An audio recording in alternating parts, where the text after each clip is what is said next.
Giangkon sa opisyal sa Philippine Dental Association ken PDA sa Gensan nga pabiling problema ang parayong pagpatronay sa publiko sa mga peking dentista nga nagtanyag og mas baratong kantidad sa mga oral care services.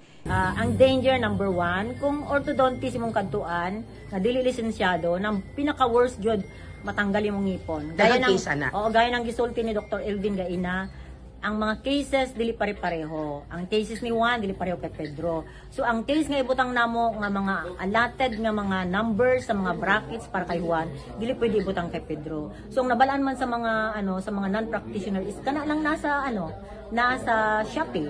So paliton lang na nila kay pareho mo na nga itsura koral sa ngipon. So ibutang lang na nila sa inyong mga ngipon.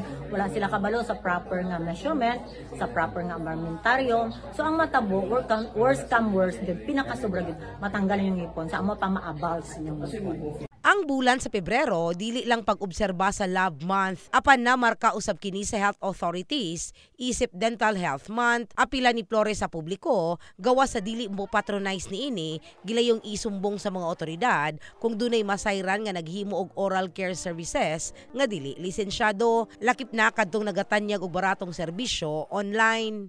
Muna among ginaano nga kung namoy mga concern na may mga makit-an nga naga-practice ana, pwede mo magtawag sa AMOA, sa Philippine Dental Association, kaya amo nang itawag sa CIDG, kaya ang CIDG ang mag-surveillance o ang CIDG ang mangitagpaagi unsa kon pagdakop sa kanang mga illegal practitioner. Kaya ang CIDG ang gitagaan sa gobyerno o authority nga magdakop. Kami magreklamo lang ang association, sila ang magdakop. Nakalabing tuig, duha ka tawo ang gidakop sa otoridad, human giakusahang peking dentista, asa ulahing nasikop ang usa ka senior citizen sa Alabel, Sarangani Province atong Agosto 2023. Aron usab malikayang mabiktima mo pa konsulta og mobisita sa otorisadong dental clinic in the heart of changing lives. Kini sa Brigada Richal Gubalani sa Brigada News Gensan.